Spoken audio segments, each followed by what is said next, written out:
नमस्कार, मी नागनाथ बाबर आणि आपण पाहता निर्भीड समाचार।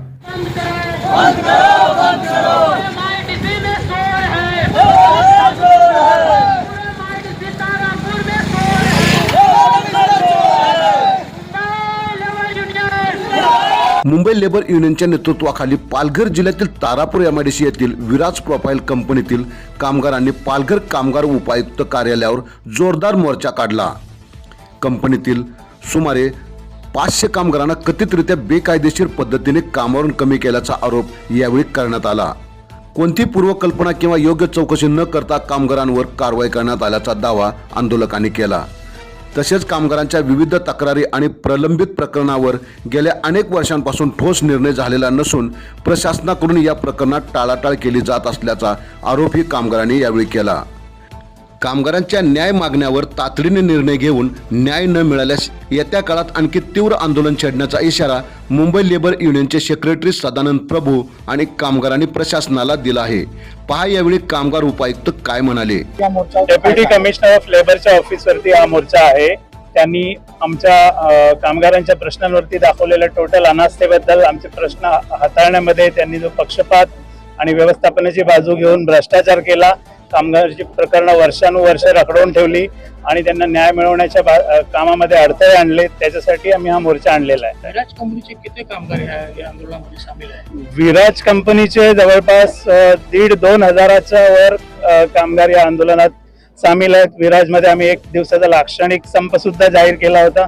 त्यामुळे आज जे आमचे मुंबई लेबर युनियनचे सदस्य आहेत ते विराजच्या कुठल्याही युनिटमध्ये कामावर गेले नाहीत आणि नाईटमध्ये सुद्धा कामावर जाणार नाहीत। 1 दिवसाचा लाक्षणिक संप आहे। विराजच्या मालकांनी पण याची सूचना घ्यावी की त्यांनी पण याचा आपल्याच कामगारांचा विचार करावा आणि त्यांचे प्रश्न मार्गी लावण्यास मदत करावी। सुरुवातीला आम्ही 500 कामगार जेव्हा काढून टाकले तडकाफडकी 2022 मध्ये, त्याची एकच केस केली होती। ती एक केस त्यांनी नाकारली, ते तांत्रिक कारण देऊन नाकारली। त्याच्यानंतर आम्ही सलग 500 कामगारांच्या वेगवेगळ्या केसेस 500 दाखल केल्या।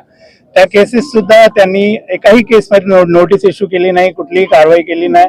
आणि हा एकदम संवेदनशील इश्यू आहे की कामगार वर्गाला काढून टाकलेला आहे विदाउट इन्क्वायरी आणि त्याचा पोटापाण्याचा प्रश्न निर्माण झालेला। असं असताना सुद्धा या शासकीय कार्यालयाने आम्हाला कुठल्याच प्रकारची मदत केली नाही, म्हणून आम्ही हा मोर्चा इथे आणलेला आहे।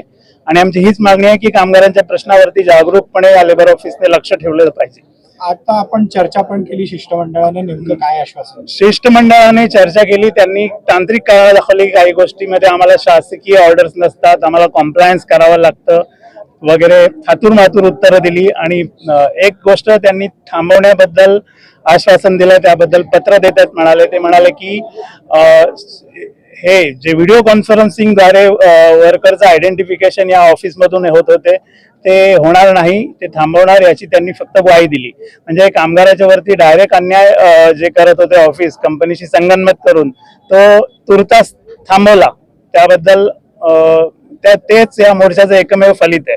आता इथून पुढे पण आम्ही हे आंदोलन अधिक तीव्र करू आणि जर समजा 6 महिने किंवा वर्षभरात कामगारांचे प्रश्न मार्गी लागले नाहीत, ते सुटले नाहीत, तर आम्ही अधिक तीव्रतेने या कामगार, यांचे कुटुंबीय, नातेवाईक, रिलेटिव्ह सगळ्यांना घेऊन 10,000 कामगाराच्या वरती इकडे मोर्चा आणू।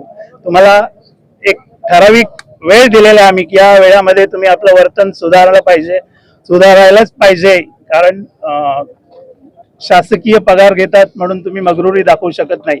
शेवटी एक कामगार उपायुक्तालय आहे आणि एक कामगारांचे प्रश्न सोडवण्यासाठी याची स्थापना झालेली आहे, याचं त्यांनी भान ठेवण्याची आवश्यकता आहे। मुंबई लेबर युनियन मार्फत आपल्या कामगार उपायुक्त कार्यालयाला मोर्चा आणला होता, काय नेमक्या मागण्या घेऊन कामगार आले होते?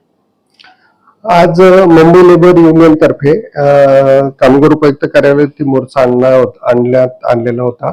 त्यामध्ये त्यांची जी प्रमुख मागणी होती ती होती की त्यांच्या ज्या कामगारांचे माननीय कामगार न्यायालय ठाणे येथे केसेस दाखल आहेत, त्या संदर्भात माननीय कामगार न्यायालयाने ह्या कार्यालयाला कामगारांची ओळख परत करण्यासाठी काही लिंक पाठवल्या होत्या ऑनलाईन आणि ह्या कार्यालयातनं त्या ओळख परत करण्यात आली होती। तर त्यांची प्रमुख मागणी होती की ती ओळख परत जी आहे ती ह्या कार्यालयामार्फत करण्यात येऊ नये। तरी आम्ही त्यांना सांगितलंय की सदर ओळख परेड बाबत आपली हरकत प्राप्त झाल्यानंतर आम्ही तसं माननीय न्यायालयाला कळवलं आहे आणि तसं आम्ही ती जी ओळख परेड आहे ते ऑलरेडी 15 जून पासून बंद केलेलं आहे. आपण पाहत राहा निर्भीड समाचार.